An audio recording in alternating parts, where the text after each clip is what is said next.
दोस्तों, आज मैं आपको क्राइम की दुनिया की एक ऐसी सच्ची घटना की कहानी सुनाने जा रहा हूं, जो शायद आपको बेचैन कर सकती है। और दोस्तों, यह कहानी नहीं, बल्कि वह सच्ची घटना है जिसे सुनकर आपके रोंगटे खड़े हो जाएंगे। और दोस्तों, जब आप इस घटना के बारे में सुनेंगे, तो इस घटना की कहानी आपको सिखाएगा कि कैसे किसी पर आंख बंद कर विश्वास करना इतना भयानक हो सकता है। तो आप इस वीडियो के पूरे आखिरी तक मेरे साथ बने रहिएगा। दोस्तों, यह कहानी है हरियाणा के पानीपत की। इस पानीपत में 5 सितंबर 2017 को जीटी रोड के पास बने एक मंदिर में शाम के वक्त एक लड़की की जली हुई लाश मिलती है।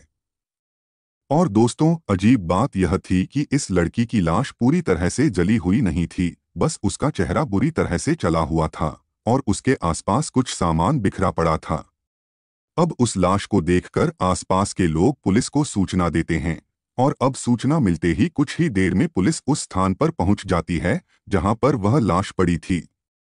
और जैसी पुलिस वाले उसके जले हुए चेहरे को देखते हैं, तो पुलिस को पहले ही नजर में शक होता है कि इस लाश का चेहरा जलाकर इसकी पहचान को छुपाने की कोशिश की गई है। अब पुलिस उस लाश की और आसपास की जगह की तलाशी लेती है, तो पुलिस को उस लड़की के पास पड़ा एक मोबाइल, एक आधार कार्ड और एक कॉलेज का आईडी कार्ड मिलता है। और पुलिस उस आईडी कार्ड को देखते हैं, तो वह आईडी कार्ड था वहीं के आर्य कॉलेज का, जिस पर नाम लिखा हुआ था ज्योति, 3rd ईयर। और उस आधार कार्ड पर भी यही ज्योति नाम लिखा हुआ था। तो पुलिस को वह मोबाइल, आईडी कार्ड और आधार कार्ड देकर समझने में देर नहीं लगती कि इस लड़की का नाम ज्योति है, जो कि आर्य कॉलेज की एक छात्र है। तो पुलिस उस मोबाइल से नंबर निकालकर ज्योति के घर वालों को फोन करती है और उन्हें बुलाकर वह सारी चीज दिखाते हैं और ज्योति की लाश भी दिखाते हैं, जिसका चेहरा पूरी तरह से जला हुआ था। दोस्तों, अगर आपने हमारे चैनल को सब्सक्राइब नहीं किया है, तो जल्दी से सब्सक्राइब और वीडियो को लाइक करके थोड़ा सा सपोर्ट कर दीजिए। तो जैसे ही घरवाले यह सभी चीज देखते हैं, तो वह रो पड़ते हैं कि यह उन्हीं की बच्ची ज्योति का सामान है और यह लाश भी उन्हीं की बेटी ज्योति की है, जिसका चेहरा तो पहचान में नहीं आ रहा था। अब आगे की कार्रवाई के लिए पुलिस ज्योति के चेहरे और बॉडी की तस्वीर खींच लेते हैं। अब पोस्टमार्टम के बाद ज्योति के घर वाले ज्योति की लाश को घर ले आते हैं और इसके बाद उनके घर में और आसपास के लोगों में मातम छा जाता है। उनकी बच्ची घर से कॉलेज गई थी, लेकिन वापस उसके घर आई है। अब ज्योति की रोती बिलखती परिवार के बीच ज्योति का अंतिम संस्कार कर दिया जाता है।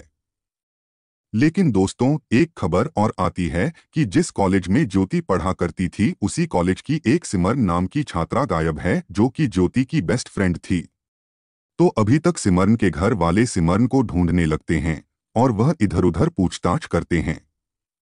तभी सिमरन के घर वालों को खबर मिलती है कि ज्योति, जो सिमरन की बेस्ट फ्रेंड थी, जिसके साथ सिमरन हर वक्त रहा करती थी, उस ज्योति की मौत हो गई है। और अब यह खबर सुनते ही सिमरन के घर वाले बेहद ज्यादा परेशान होते हैं और तमाम रिश्तेदारों, दोस्तों और घर वालों से पूछताछ करते हैं कि कहीं ज्योति की तरह सिमरन के साथ भी कुछ गलत ना हो जाए। अब यह खबर पूरे शहर में फैल जाती है कि एक ही कॉलेज की दो छात्राएं जो आपस में अच्छी दोस्त थी, वह गायब हो गई है, जिनमें से ज्योति की मौत हो चुकी थी, लेकिन सिमरन का कोई भी पता नहीं था। तो पुलिस भी असमंजस में थी कि आखिर सिमरन के साथ क्या हुआ होगा। कहीं सिमरन को भी किसी ने मार तो नहीं दिया। और इसी असमंजस के साथ पुलिस सिमरन को ढूंढने में लग जाती है। लेकिन अब सिमरन को गायब हुए लगभग 2 दिन बीत जाते हैं।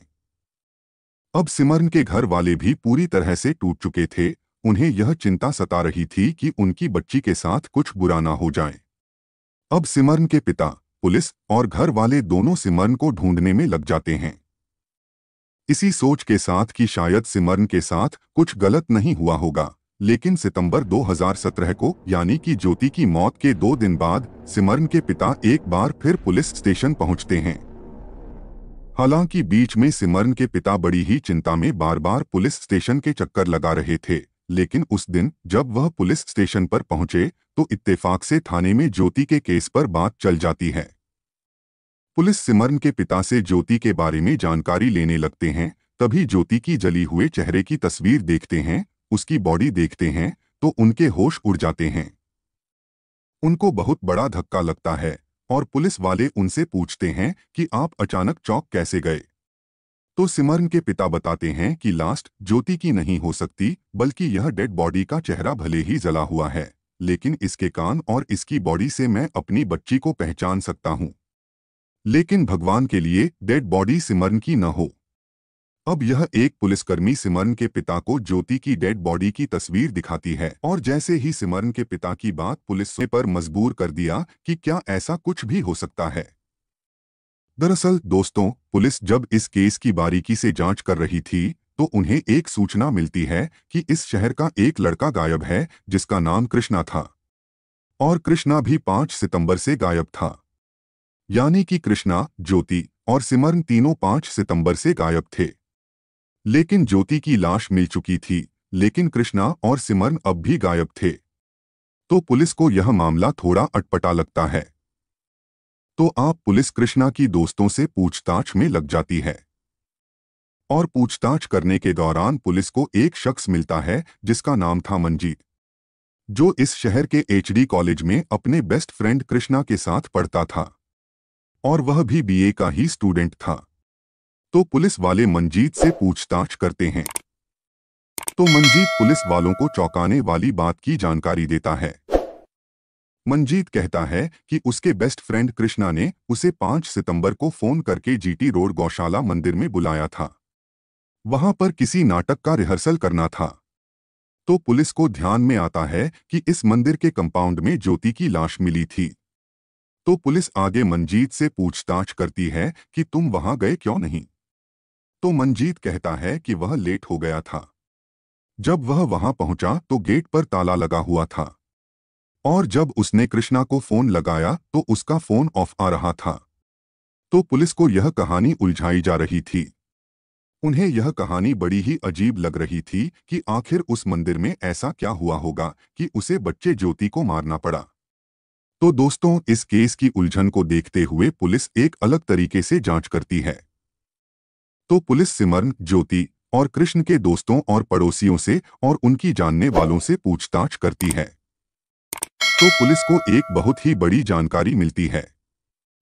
तो यह जानकारी मिलते ही पुलिस तुरंत ही एक टीम बनाती है और उन्हें शिमला के लिए रवाना करती है। तो अब यह पुलिस की टीम उसे होटल के उसे रूम तक पहुंच जाती है जिसका इन्हें पता बताया गया था। अब पुलिस उसे होटल में उसे रूम के बाहर पहुंच जाते हैं और पुलिसकर्मी उस रूम के बाहर खड़े उस रूम की घंटी बजाते हैं। तो जैसी उसे रूम का दरवाजा खुलता है तो पुलिस वाले देखते हैं कि उनके सामने वही ज्योति खड़ी थी जिसे वह अब तक मरा हुआ समझ रहे थे। और दोस्तों, ज्योति के पीछे वही कृष्णा खड़ा था जो 5 सितंबर से गायब था। पुलिस इन दोनों को देखकर चौंक जाती है और इन दोनों को पकड़ लेती है और गाड़ी में बैठाकर शिमला से पानीपत ले आते हैं। तो दोस्तों, पुलिस वाले भी जानना चाहते थे कि आखिर ऐसी क्या कहानी रही होगी जिस कारण उस मासूम बच्ची सिमरन को मरना पड़ा। और थाने में जब इनसे पूछताछ की गई तो इन्होंने वह कहानी बताई जिसके बारे में सोचकर ही डर पैदा हो जाए। तो दोस्तों, दरअसल कहानी कुछ यूं थी कि ज्योति आर्य कॉलेज की बीए 3rd ईयर की स्टूडेंट थी और कृष्णा नाम का यह लड़का भी बीए 3rd ईयर का स्टूडेंट था। लेकिन यह पानीपत के एक दूसरे कॉलेज में था और एक बार किसी नाटक के प्रैक्टिस के चलते दोनों की मुलाकात हो जाती है और दोनों में दोस्ती हो जाती है और धीरे धीरे यह दोस्ती प्यार में बदल जाती है और अब दोनों साथ जीने मरने की कस्में खाने लगते हैं। और दोस्तों, इसी चक्कर में ज्योति ने अपने घर वालों से बात की, लेकिन बिरादरी अलग होने की वजह से घर वालों ने साफ मना कर दिया। लेकिन दोनों को जीवन भर साथ रहना था और उनके दिमाग में यह भी था कि अगर घर वालों के खिलाफ शादी कर ली तो वह इन्हें चैन से जीने नहीं देंगे। तो इसी चक्कर में इनके दिमाग में एक ऐसा प्लान आता है जिसके बारे में सोचकर ही बड़ा अजीब लगता है। फिर इसलिए दोनों प्लान बनाते हैं कि यह दोनों लोगों की और घर वालों की नज़र में मर जाएंगे।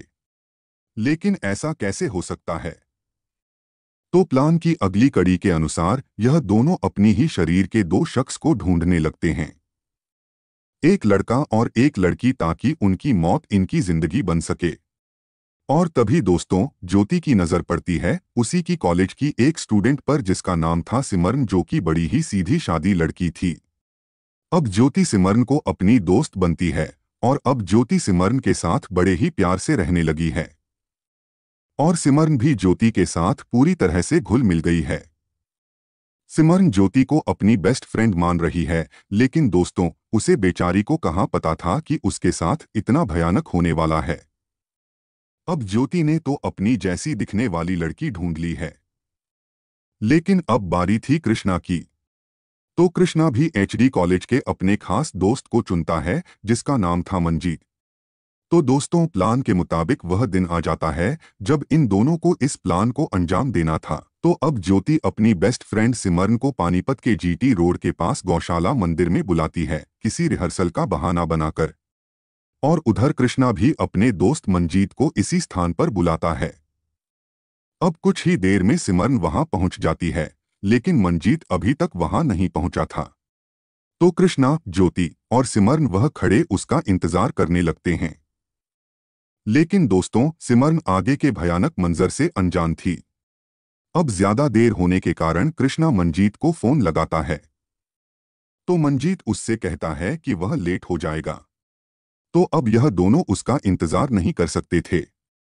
तो ज्योति सिमरन को अपने बैग में पड़ी कोल्ड ड्रिंक ऑफर करती है और जैसे ही सिमरन कोल्ड ड्रिंक पीती है वह बेहोश हो जाती है और बेहोशी की हालत में ही ज्योति सिमरन का कत्ल कर देती है, जिसके बाद उसकी वहीं पर मौत हो जाती है। तो दोस्तों ज्योति अब तुरंत ही सिमरन को अपने कपड़े पहनाती है और अपना आईडी कार्ड, आधार कार्ड और मोबाइल उसके पास रख देती है। और दोस्तों सबसे अजीब बात कि ज्योति अपने साथ लाई हुई तेजाब को फेंक देती है ताकि लोगों को लगे यह डेड बॉडी सिमरन की नहीं बल्कि ज्योति की है। और सिमरन के मरने के बाद वह वहां ज्यादा देर नहीं रुक सकते थे, क्योंकि उन्हें डर भी था कि कहीं कोई आ ना जाए।